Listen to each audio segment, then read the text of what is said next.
নমস্কাৰ সানি technology YouTube চেনেলৰ দৰ্শকসকলক মই সানি আপোনালোক সকলোকে পুনৰবাৰ স্বাগতম জনাইছো সন্ধিয়াৰ কেইবাটাও বিগ ব্ৰেকিং নিউজ আপোনালোকৰ বাবে লৈ আহিছো গুটেকেইটা খবৰে আপোনালোকৰ বাবে বহুতেই গুৰুত্বপূৰ্ণ গতিকে আপোনালোকে ভিডিঅটো প্ৰথমৰ পৰা শেষলৈকে চাই থাকক আজিৰ প্ৰথমটো খবৰে হৈছে এটা ডাঙৰ খবৰ প্ৰধানমন্ত্ৰী পদৰ পৰা পদত্যাগ কৰিছে নৰেন্দ্ৰ মোদীয়ে ৰাষ্ট্ৰপতিৰ হাতত অৰ্পণ কৰিলে পদত্যাগ পত্ৰ আন জুনত প্ৰধানমন্ত্ৰী ৰূপে প্ৰধানমন্ত্ৰী মোদীয়ে শপত লোৱাৰ সম্ভাৱনা দিল্লীত উপস্থিত এনডিএৰ প্ৰতিটো দলৰ নেতৃত্ব এই মুহূৰ্তত আহি পৰিছে এটা বিগ ব্ৰেকিং প্ৰধানমন্ত্ৰী পদৰ পৰা পদত্যাগ কৰিছে নৰেন্দ্ৰ মোদীয়ে ৰাষ্ট্ৰপতিৰ হাতত অৰ্পণ কৰিলে পদত্যাগ পত্ৰ আন জুনত প্ৰধানমন্ত্ৰী ৰূপে মোদীয়ে শপত লোৱাৰ সম্ভাৱনা আজি 4 বজাত দিল্লীত এনডিএৰ প্ৰতিটো দলৰে জৰুৰী বৈঠক কৰিছে ইতিমধ্যে দিল্লীত উপস্থিত হৈছে এনডিএৰ প্ৰতিটো দলৰ নেতৃত্ব উপস্থিত হৈছে বিহাৰৰ মুখ্যমন্ত্ৰী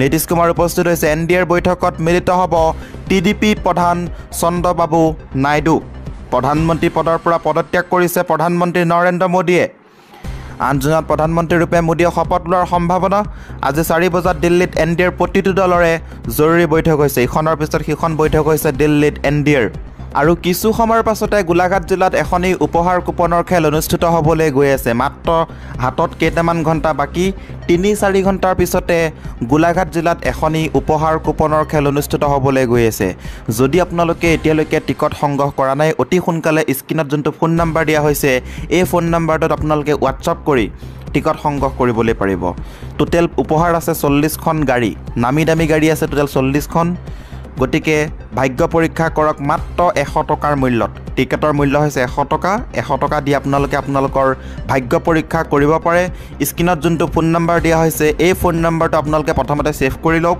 সেভ কৰাৰ পিছতে হোৱাটছআপত আপোনাৰ নামটো আৰু আপোনাৰ জিলাখনৰ নামটো হোৱাটছআপতে লিখি দিব তাৰ পিছতে হোৱাটছআপৰ প্ৰফাইল পিকচাৰতে এখন স্ক্যানাৰ লগোৱা আছে সেই স্ক্যানাৰত পেমেন্ট কৰি স্ক্ৰীনশ্বট দিয়াৰ লগে লগে আপুনি টিকট লগালক পাই যাব বহুতে ফোন কৰে ফোন নকৰিব আপোনালোকে হোৱাটছআপত মেছেজ দি টিকট সংগ্ৰহ কৰক গতিকে হাতত মাত্ৰ 3 ঘণ্টা বাকি আছে 3 ঘণ্টাৰ পিছতে যেহেতু আপুনি ভাগ্য পৰীক্ষা কৰিবলৈ পাৰিব আপোনাৰ ভাগ্যটো থাকিব পাৰে 40খন গাড়ীৰ ভিতৰত যিকোনো এখন গাড়ী গতিকে অতি সোনকালে টিকট সংগ্ৰহ কৰক আৰু আপোনাৰ ভাগ্য পৰীক্ষা কৰক কেইটামান ঘণ্টা কেইটামান মুহূৰ্তৰ পিছতে এই খেলখন খেলুৱা হ'ব আজি যেহেতু 5 জুন বিশ্ব পৰিৱেশ দিৱস আৰু ৰাতি 9 বজাৰ লগে লগে খেলখনৰ ৰিজাল্ট ডিক্লেয়াৰ কৰিব অৰ্থাৎ খেলখন খেলুৱা হ'ব 9 বজাৰ লগে লগে গোলাঘাটৰ ৰঙাজানত এই খেলখন খেলুৱা হৈছে আৰু 8 বজাৰলৈকে টিকট আপোনালোকে লৈ থাকিবলৈ পাৰিব গতিকে অতি সোনকালে স্ক্ৰীনত দিয়া ফোন নম্বৰটোত এতিয়াই হোৱাটছআপ কৰক আৰু স্কেনাৰত পেমেন্ট কৰি স্ক্ৰীনশ্বট দিয়ক লগালগ টিকট পাই যাব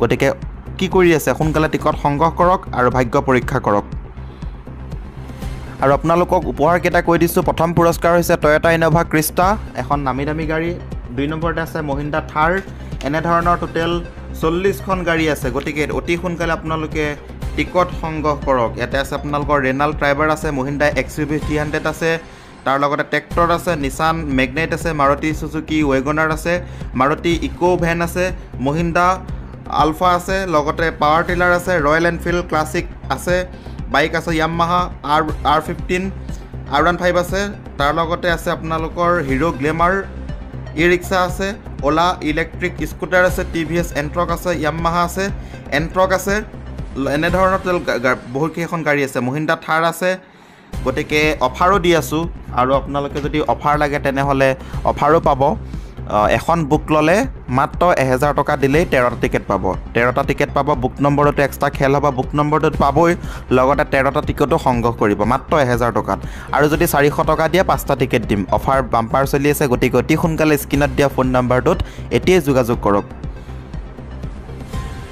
2 নম্বৰ খবৰটি হৈছে এটা বিগ ব্ৰেকিং চৰকাৰ গঠন কৰিবলৈ দিল্লী পালেহি নীতিশ কুমাৰ আৰু তেজস্বী যাদৱ দিল্লীত উপস্থিত হোৱাৰ পিছতে তেজস্বী যাদৱৰ ঘোষণা দেশৰ জনতাই আৰু অলপ সময় অপেক্ষা কৰক চৰকাৰ এবাৰ গঠন হ'বই বুলি কৌশলী মন্তব্য কৰিছে নীতিশ কুমাৰে চৰকাৰ গঠন কৰিবলৈ দিল্লী পালেহি নীতিশ কুমাৰ আৰু তেজস্বী যাদৱ দিল্লীত উপস্থিত হোৱাৰ পিছতে তেজস্বী যাদৱৰ ঘোষণা দেশৰ জনতাই আৰু অলপ সময় অপেক্ষা কৰক কি হ'বলৈ গৈ আছে সেয়া ভালদৰে চাই থাকক এনডিএৰ বৈঠকত অংশ লোৱাৰ পূৰ্বে নীতিশ কুমাৰৰ কৌশলী মন্তব্য চৰকাৰ এবাৰ গঠন হ'বই একেখন বিমানতে দিল্লীলৈ ৰাওনা হৈছিলে নীতিশ কুমাৰ আৰু তেজস্বী যাদৱ। বিয়লি দিল্লীত NDA আৰু ইণ্ডিয়াৰ পৃথকে পৃথকে বৈঠক। NDAৰ 292 আসনৰ ভিতৰত নীতিশৰ জেডিউৰ আসন আছে প্ৰায় 12খন আৰু NDAৰ মিত্ৰদল TDPয়ে জয় কৰিছে প্ৰায় 16খন আসন। নীতিশ কুমাৰৰ লুটিবাগৰ মৰা নীতিয়ে বিপদত পেলাব পাৰে বিজেপিক। চৰকাৰ গঠন কৰিবলৈ দিল্লী পালেহি নীতিশ কুমাৰ আৰু তেজস্বী যাদৱ। 3 নম্বৰ খবৰটি হৈছে 9 জুনত দিল্লীত কোন চৰকাৰে গ্ৰহণ কৰিব শপত। নীতিশ কুমাৰ চন্দ্ৰবাবু নাইডুৱে সলনি কৰিব পাৰে দৃশ্যপট। লুটিবাগৰ মৰা নীতিয়ে বিপদত পেলাব বিজেপিক। 9 জুনত দিল্লীত কোন চৰকাৰে গ্ৰহণ কৰিব শপত। নীতিশ কুমাৰ চন্দ্ৰবাবু নাইডুৱে সলনি কৰিব পাৰে দৃশ্যপট। আজি নতুন চৰকাৰ গঠনক লৈ NDAৰ বৈঠক। চৰকাৰ গঠনৰ বাবে বৈঠকত মিলিত হ'ব ইণ্ডিয়া মিত্ৰজোঁটো। এটা ডাঙৰ খবৰ। পাছৰটো খবৰে হৈছে ৰকিবুল হুছেইনক নিৰ্বাচনৰ নায়ক আখ্যা দিলে হিমন্ত বিশ্ব শৰ্মাই। ভাৰতৰ ভিতৰতে ভাল ফলাফল দেখুৱাইছে ৰকিবুল হুছেইনে। এইবাৰ মুছলমানৰ ভোটৰ 61 সম্ৰাট হ'ল কংগ্ৰেছ। ৰকিবুল হুছেইনক নিৰ্বাচনৰ নায়ক আখ্যা দিলে হিমন্ত বিশ্ব শৰ্মাই। ভাৰতৰ ভিতৰতে ভাল ফলাফল দেখুৱাইছে ৰকিবুল হুছেইনে। নিৰ্বাচনৰ আচল হিৰো ৰকিবুল হুছেইন এইবুলি হিমন্ত বিশ্ব শৰ্মাই প্ৰশংসা কৰা দেখা গৈছে ৰকিবুল হুছেইনক। অমিত শ্বাহ নৰেন্দ্ৰ মোদীতকৈও ভাল ফলাফল দেখুৱাইছে ৰকিবুল হুছেইনে। গৌৰৱ গগৈতকৈ মানুহে ৰকিবুল হুছেইনৰ কথা আলোচনা হ'ব লাগে। আগতে মুছলমান মানুহৰ ভোটৰ অধিকাৰী আছিলে বদৰুদ্দিন আজমল আৰু কংগ্ৰেছ। এইবাৰ মুছলমানৰ ভোটৰ 61 সম্ৰাট হৈছে কংগ্ৰেছ। নগাঁৱতো মুছলমানৰ ভোটত জয়ী হৈছে প্ৰদ্যুৎ বৰদলৈ। মুছলমানৰ ভোট লাভ কৰা যুঁজত জয়ী হৈছে ৰকিবুল হুছেইন। ৰকিবুল হুছেইনক নিৰ্বাচনৰ নায়ক আখ্যা দিলে হিমন্ত বিশ্ব শৰ্মাই। পাছৰটো খবৰে হৈছে ইণ্ডিয়াৰ চুনামিত থমকিল মোদীৰ 400 পাৰৰ সপোন। 292খন আসনেৰে চৰকাৰ গঠনৰ দিশে NDA। বিৰোধী ইণ্ডিয়া ব্লকৰ শক্তিশালী প্ৰদৰ্শনৰ সন্মুখত স্তব্ধ হ'ল বিজেপি নেতৃত্বাধীন NDA মিত্ৰজোঁটৰ গতি। আশা কৰাতকৈ কম আসন পালেও প্ৰধানমন্ত্ৰী নৰেন্দ্ৰ মোদীয়ে কেন্দ্ৰত তৃতীয়বাৰৰ বাবে চৰকাৰ গঠন কৰিবলৈ আগবাঢ়িছে। 400ৰো অধিক আসনৰ লক্ষ্য ৰাখিলেও NDA 292খন আসন লাভ কৰিবলৈ সক্ষম হয়। উত্তৰ প্ৰদেশত অভূতপূৰ্ব উত্থান প্ৰদৰ্শন কৰি ইণ্ডিয়া ব্লকে 233খন আসন লাভ কৰে। 370খন আসনৰ লক্ষ্য নিৰ্ধাৰণ কৰা বিজেপিয়ে 240খন আসনত জয়লাভ কৰি এখন আসনত আগবাঢ়ি আছিল। সংখ্যাগৰিষ্ঠতাৰ সংখ্যা 772খনতকৈ কম আৰু এক্সিট পোলৰ পূৰ্বাভাসৰো বহু তলত। কংগ্ৰেছে 99খনতকৈও অধিক আসন লাভ কৰে, যিটো 2019 চনত 52খন আসনৰ তুলনাত যথেষ্ট বৃদ্ধি পাইছে।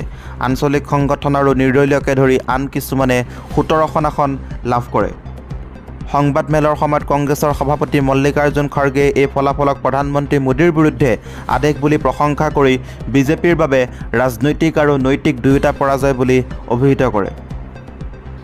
আসনৰ সংখ্যা কম হোৱাৰ উপৰিও NDA ভোটৰ অংশ হ্ৰাসৰ সন্মুখীন হ'বলগীয়া হৈছিল। 2019 চনত 50%তকৈ অধিক জয়ৰ বিপৰীতে শাসকীয় দলটোৱে 35.56% ভোট লাভ কৰিছিলে।